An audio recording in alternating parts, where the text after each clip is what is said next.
ಅರ್ಜುನ್, ವಿಕ್ರಮ್, ಸೂರಜ್, ಅನುಷಾ 4 ಜನ ಟೀ ಅಂಗಡಿಯಲ್ಲಿ ಕೂತ್ಕೊಂಡು ಟೀ ಕುಡಿತಾ ಇದ್ರು.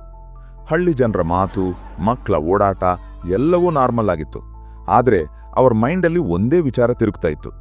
ರಾಮು ಅಂಕಲ್ ಹೇಳಿದ ಅದೇ ಹಳೆ ಕೇಸು. ಶಿವಣ್ಣ ಟೀ ಕಪ್ಗಳನ್ನು ಕೊಟ್ಟು ಏನೋ ತುರ್ತಾಗಿ ಹೊರಗೆ ಹೋಗಬೇಕು ಅಂತ ತಯಾರಾದ. ಅವನ ಮುಖದಲ್ಲಿ ಏನೋ ಒತ್ತಡ ಕಣ್ತಪ್ಸ್ತಾ ಇದ್ದ. ಅವನು ಅಂಗಡಿ ಬಾಗಿಲು ಮುಚ್ಚಿ ಅರ್ಜೆಂಟಾಗಿ ಹೊರಟ. ಅರ್ಜುನ್, ಶಿವಣ್ಣ ಏನು ಅಷ್ಟು ಫಾಸ್ಟ್ ಹೋಗ್ತಿದ್ದಾನೆ ಅಂತ ಹೇಳ್ದ. ವಿಕ್ರಮ್ ತಕ್ಷಣ, ಹೋಗೋಣ ನಡೀರಿ, ನೋಡೋಣ, ಏನಾದರೂ ಗೊತ್ತಾಗಬಹುದು ಅಂತ ಹೇಳ್ದ. ಅನುಷಾ, ಸೈಲೆಂಟಾಗಿ ಫಾಲೋ ಮಾಡೋಣ, ಅವ್ರಿಗೆ ಗೊತ್ತಾಗಬಾರ್ದು ಅಂತ ಹೇಳಿದ್ಲು. ಎಂದ್ರು ಶಿವಣ್ಣನ್ನ ದೂರದಿಂದ ಫಾಲೋ ಮಾಡಕ್ಕೆ ಸ್ಟಾರ್ಟ್ ಮಾಡಿದ್ರು. ಶಿವಣ್ಣ ಹಳ್ಳಿಯ ದಾರಿಯಲ್ಲಿ ವೇಗವಾಗಿ ನಡೀತಾ ಇದ್ದ. ಅವನು ಒಂದು ಹಳೆಯ ಗೋದಾಮಿನ ಹತ್ರ ಹೋದ.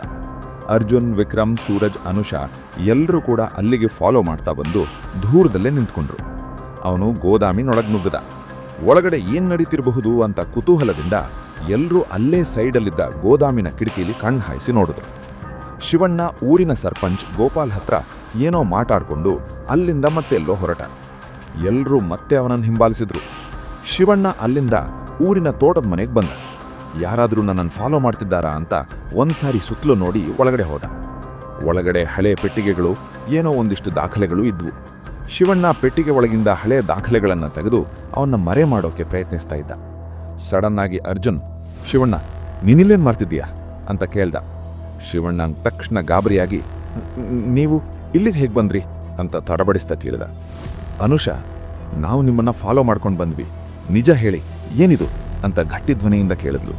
ಅದಕ್ಕೆ ಶಿವಣ್ಣ, ನನಗೆ ಕ್ಷಮಿಸಿ ಮಕ್ಕಳ, 3 ವರ್ಷದ ಹಿಂದೆ ನಮ್ಮ ಹಳ್ಳಿಯ ಸರ್ಪಂಚ್ ಗೋಪಾಲ್ ಜನರ ಜಮೀನುಗಳನ್ನು ಅಕ್ರಮವಾಗಿ ತನ್ನ ಹೆಸರಿಗೆ ಮಾಡ್ಕೊಂಡಿದ್ದ.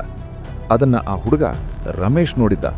ಅವನು ಜನರಿಗೆ ಸತ್ಯ ಹೇಳೋಕೆ ಟ್ರೈ ಮಾಡಿದ್ದ. ಅದಕ್ಕೆ ಆ ಗೋಪಾಲ್ ಅವನನ್ನು ಕಿಡ್ನಾಪ್ ಮಾಡಿದ. ಆದರೆ ಅವನು ಸತ್ತಿಲ್ಲ, ಅವನಿನ್ನೂ ಜೀವಂತ ಇದ್ದಾನೆ. ಗೋಪಾಲ್ ಅವನನ್ನು ಹಳ್ಳಿಯ ಹೊರಗಡೆ ಒಂದು ಹಳೆಯ ರೂಮಲ್ಲಿ ಕಟ್ಟಾಕಿದ್ದಾನೆ ಅಂತ ಬೇಜಾರಿಂದ ಹೇಳ್ದ. ಅರ್ಜುನ್, ಅಂದ್ರೆ ಅವನು 3 ವರ್ಷದಿಂದ ಅಲ್ಲೇ ಇದ್ದಾನಾ ಅಂತ ಕೇಳ್ದ. ಅದಕ್ಕೆ ಶಿವಣ್ಣ, ಹೌದು, ಆದರೆ ಇದನ್ನು ಹೇಳೋಣ ಅಂದರೆ ನನಗೆ ಹೆದರಿಸಿದ್ರು. ಗೋಪಾಲ್ ಶಕ್ತಿಶಾಲಿ, ಅವನ ವಿರುದ್ಧ ಮಾತಾಡಿದ್ರೆ ನನ್ನ ಫ್ಯಾಮಿಲಿ ಅಪಾಯಕ್ಕೆ ಸಿಲುಕುತ್ತಿತ್ತು ಅಂತ ಹೇಳ್ದ. ಅನುಷಾ, ಇದು ದೊಡ್ಡ ಅಪರಾಧ, ನಾವು ಅವನನ್ನು ಕಾಪಾಡಬೇಕು ಅಂತ ಹೇಳಿದ್ಲು. ಸೂರಜ್, ಅವನನ್ನು ಜೀವಂತವಾಗಿ ಹೊರಗಡೆ ಕರ್ಕೊಂಡು ಬರೋದು ನಮ್ಮ ಕರ್ತವ್ಯ ಅಂತ ಹೇಳ್ದ.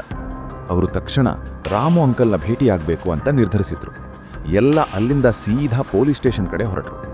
ಪೊಲೀಸ್ ಸ್ಟೇಷನ್ನಲ್ಲಿ ರಾಮು ಕುರ್ಚಿ ಮೇಲೆ ಕುತ್ಕೊಂಡು, ಇವು ಜನರ ಜಮೀನುಗಳ ದಾಖಲೆಗಳು, ಗೋಪಾಲ್ ಸರ್ಪಂಚ್ ತನ್ನ ಹೆಸರನ್ನ ಇಲ್ಲೀಗಲ್ ಆಗಿ ಸೇರಿಸ್ಕೊಂಡಿದ್ದಾನೆ ಅಂತ ಹೇಳ್ದ. ಅರ್ಜುನ್, ಅಂಕಲ್, ನಾವು ರಮೇಶ್ನ ಬಿಡಿಸ್ಬೇಕು, ಅವನು 3 ವರ್ಷದಿಂದ ಆ ರೂಮಲ್ಲೇ ಇದ್ದಾನೆ ಅಂತ ಹೇಳ್ದ. ಅದಕ್ಕೆ ರಾಮು, ಹೌದು, ಇದು ದೊಡ್ಡ ಅಪರಾಧ, ನಾವು ತಕ್ಷಣ ಕ್ರಮ ಕೈಗೊಳ್ತೀವಿ ಅಂತ ಹೇಳ್ದ. ಅವತ್ತೇ ಪೊಲೀಸರು ಗೋಪಾಲ್ ಸರ್ಪಂಚ್ನ ಬಂಧಿಸಿದ್ರು. ಹಳ್ಳಿಯ ಜನರು ಬೆಚ್ಚಿಬಿದ್ರು. ಅಷ್ಟರಲ್ಲಿ ಹಳ್ಳಿಯ ಹೊರಗಿನ ಬಾಗಿಲು ತೆಗೆದು ಒಳಗಿಂದ ರಮೇಶ್ನ ಹೊರಗಡೆ ಕರ್ಕೊಂಡು ಬಂದರು.